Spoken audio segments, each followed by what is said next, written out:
Good evening. Police are appealing for your help after around $80,000 worth of cigarettes were stolen from a grocery store on the far south coast. Authorities say three men forced their way into the Pambula business just before 3 a.m. before fleeing on foot with the cigarette packets. If you recognise any of the men pictured, call Crime Stoppers. Illawarra nurses say they will join a statewide 24-hour strike on Thursday to draw attention to the staffing crisis at Wollongong Hospital. A rally will be held outside the hospital from 9:30 in the morning, with members of the public invited to throw their support behind the nurses. And George Burgess will be allowed to continue playing for the Dragons while he waits to face court on a charge of sexual touching. Today, the NRL decided not to enforce the no-fault stand-down policy. The club says the 29-year-old will continue to train with the team.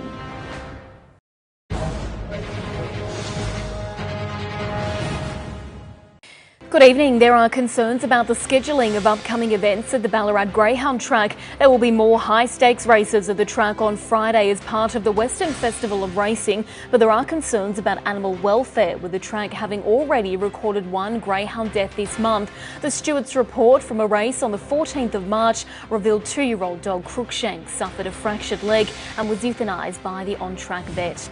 10 surf life-saving clubs across the Wannon area have been able to buy vital life-saving equipment thanks to investments from the Morrison government. The clubs were able to access $10,000 to purchase equipment, including inflatable rescue boats, defibrillators and first aid supplies. And Ballarat has seen a spike in COVID cases, recording 135 in the past 24 hours. We're reminded to monitor for COVID symptoms and undergo a test if they develop. Take care.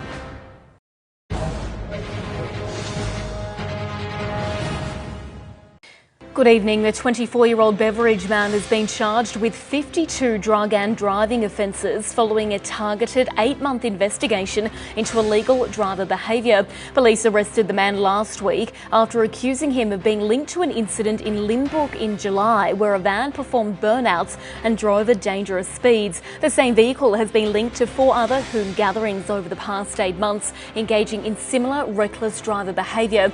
His charges include driving in a dangerous manner and driving while disqualified.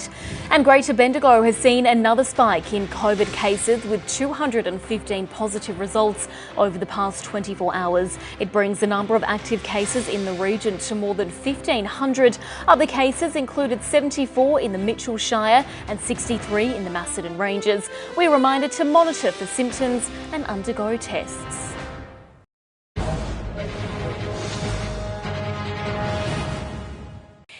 Good evening. The federal government is investing $100 million into developing the Southern Connector Road in Jindabyne. It's one of many New South Wales-based infrastructure projects announced on the eve of the 2022 federal budget. In total, all 10 state projects will cost the government just over $3 billion. The ACT has recorded its highest COVID hospitalisation count in more than a month, with 46 people in wards across the territory. There are currently 4 people in the ICU. The capital recorded just over 700 infections overnight. And works will begin this week on demolishing the historic commercial hotel veranda in Deas.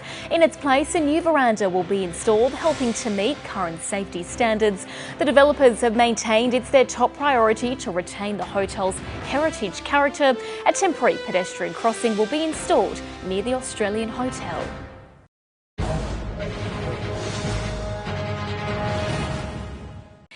Good evening. Travelling by train is set to become a whole lot easier with 2 new parking stations set to come to Narnagoon and Druin. Commuters will also benefit from upgraded bicycle parking, lighting and CCTV. The developments will be completed over the next year.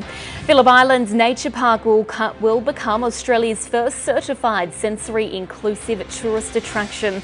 Quiet zone sensory bags and lap pads are all available to help those with PTSD, dementia and autism. The first sensory-friendly penguin parade will take place on Saturday for World Autism Awareness Day.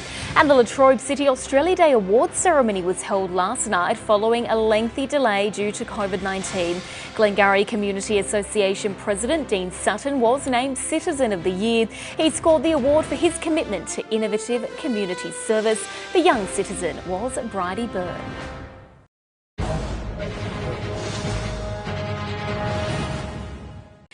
Good evening. The federal government will allocate $1 billion to create a faster rail link between Newcastle and Sydney. Prime Minister Scott Morrison says the improved rail line would allow express services to pass slower passenger and freight trains.